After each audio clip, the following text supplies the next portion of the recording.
네, 미국 대선 이 두 사람의 당락에 따라 미국 정치뿐만 아니라 전 세계 정치, 한국도 영향을 받을 것으로 전망되고 있는데요. 전문가와 함께 얘기 나눠보도록 하겠습니다. 이준환 인천대 교수 나와 계십니다. 안녕하십니까? 안녕하세요. 자, 일단 그 전문가의 시각으로 보실 때 미국 대선 지금 어디까지 와 있다고 보십니까? 지금 공화당은 트럼프로 지난 5월 5일 날 대선 후보가 결정이 됐고요. 예.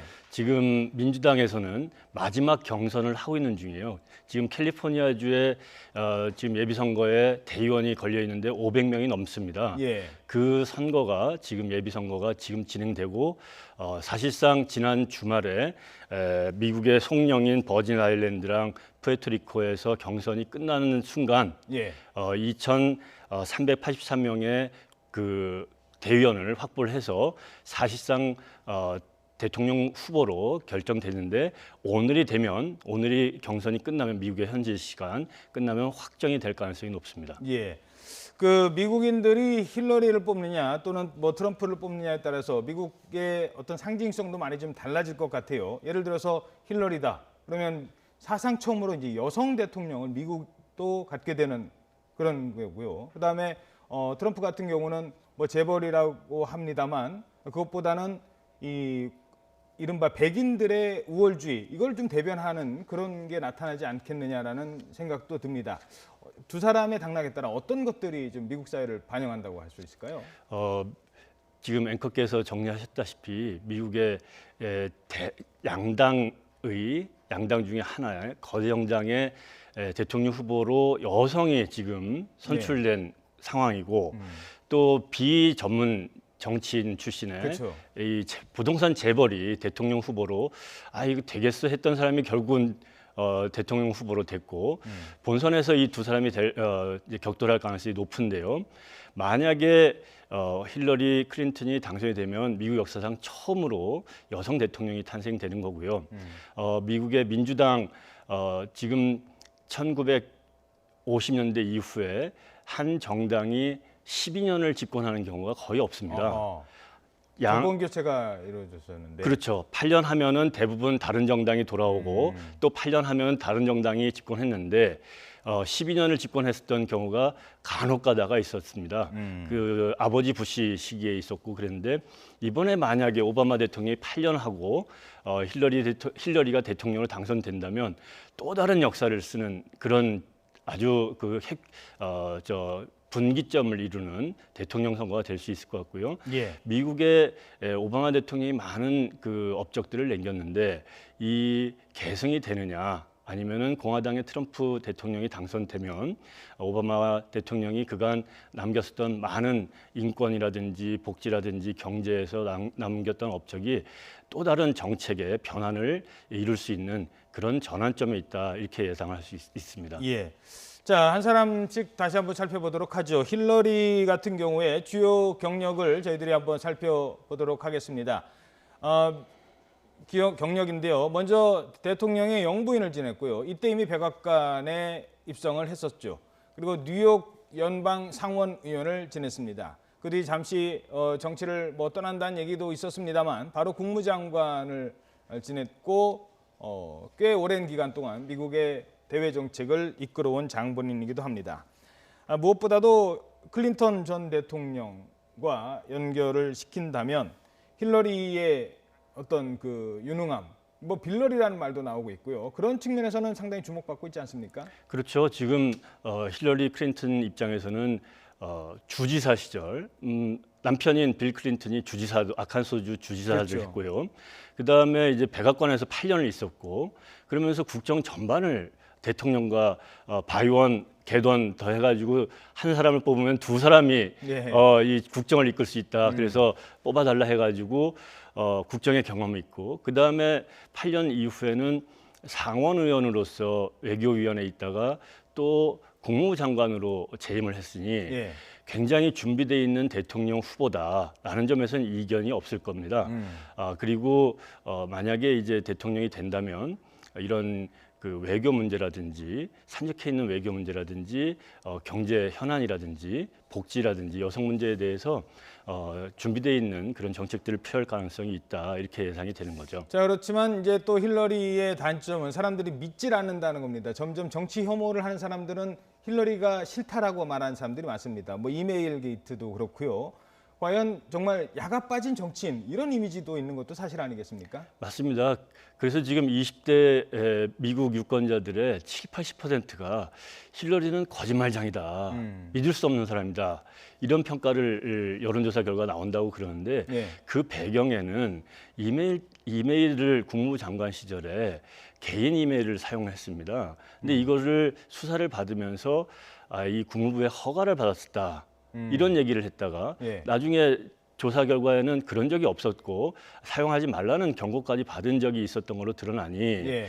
이 신뢰성이 떨어지는 그렇죠. 거죠. 거짓말이 게다가 나오고. 깨끗한 정치, 뭐 민주적인 정치를 한다고 하면서도 고액의 강연료. 특강료 이런 예. 것들을 받고 그래서 재벌 개혁을 한다고 한 것 같은데 어떻게 보면은 월스트리트가의 그 기업가들하고 거액의 기부금도 받고 유착돼 있는 거 아니냐 이런 것들이 전반적으로 아주 노회한 정치인 또 말을 자주 바꾸는 거짓말도 할 수 있는 정치인 이런 이미지로 좀 굳어 있는 상황이라 그게 악재가 될 수 있죠. 예. 자, 반면에 이제 트럼프 같은 경우는 이제 그런 정치 혐오, 정치를 싫어하는 사람들, 이른바 이제 아웃사이더 출신이기 때문에 비정치인에 대한 인기를 얻고 그리고 그동안 이른바 뭔가를 빼앗겼다고 생각하는 사람들의 미국의 주류가 있지 않습니까? 뭐 백인을 중심으로 뭐 이민종에 대한 혐오감 이런 거를 갖고 있는 사람들을 대변한다고 할까요? 그러면서 갑자기 뜬 거 아니겠습니까? 맞습니다. 지금 경제가 안 좋은 상황에 이 복지 늘리고 이민자들 받아들이면서 백인들이 일자리를 빼앗겼다. 이런 의식들이 백인 사회에 팽배해 있는데 트럼프가 반이민주의를 내세우거나 외국의 멕시코라든지 이런 국경을 막아야 된다고 한다던가 그런 것들을 하니까 미국 백인들의 열광을 받는 거죠. 예. 그런데 지금 현재 트럼프 입장에서는 정치를 해본 경험이 없는 거죠. 그리고 뭐 경제 기업인이지만 국가 경제를 알지를 못한 상황이고 예. 외교도 문외한이고 국방이나 이런 것에 대해서도 문외한이라 상당히 어려움이 겪을 수 있는데 예. 특히 이 지금 언론에서는 예.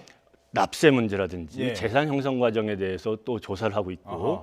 또 여성 편력에서도 또 문제가 있지 않느냐라고 언론이 굉장히 뒤지고 있는데 예. 이런 것들도 나중에 막말과 더불어서 트럼프의 발목을 잡을 수 있는 그런 그 재료가 될 수 있을 것입니다. 예. 요즘 들어서 말이 좀 순화가 되고 큰 막말은 없는 것 같습니다만 그렇다 하더라도 같은 공화당 내에서도 미국 공화당 내에서도 과연 트럼프가 대통령이 되면 이 나라는 어떻게 될까 하는 사람들이 많습니다. 실제로 부시 대통령 같은 경우는 아예 지지를 하지 않기로 했습니다. 맞습니다. 물론 폴 라이언은 좀 만나보고 좀 달라진 것 같네 하지만 그 사람은 현재 공화당을 이끄는 책임 있는 사람이기 때문에 그렇다는 얘기도 나오고 있거든요. 과연 트럼프가 끄는 미국 아직까지 상상을 안 해봤는데요. 어떻게 보십니까? 지금 전통적인 미국의 대통령으로서의 정책과 그게 경제 정책이건 또 이민 정책이건 복지 정책이건 외교 정책이건 국방 정책이건 이런 정책의 연속성이라고 하는 것이 예측 가능한 것이 있었는데 예. 그런 것에서 굉장히 이탈되는 것이 트럼프의 지금 발언들에 실려 있습니다. 예. 지금 대통령 후보로 공화당에서 거의 결정된 5월 이후에 대통령 후보와 같이 좀 그 성숙돼 있다 이렇게 판단을 좀 모습을 보이는 것 같았었는데 예. 바로 지난달 말에만 해도 트럼프 대학에서 사기 사건이 있었다고 재판을 받았어요. 그렇죠. 대학을 그 설립했는데. 판사가 또 멕시코 계열이었습니다. 그랬더니 이제 자기가 판결을 인종차별 그런 것들에 영향을 받았다라고 예. 하고 예. 이런 것이 결국은 공화당의 득표 전략이라든가 대통령 선거뿐만 아니라 의회 또 저 상원의원 선거까지 악영향을 줄 수도 있다라고 하는 그런 우려를 공화당 내부에서도 떨쳐내지 못하고 있는 상황입니다. 알겠습니다. 자, 이런 가운데 앞으로 이제 본선에서 지금까지 이제 예선이었고요. 본선에서는 이 두 사람의 이 대결이 치열해질 것 같습니다. 비방전의 수위도 점점 높아지고 있는데요. 저희들이 좀 준비한 발언이 있죠.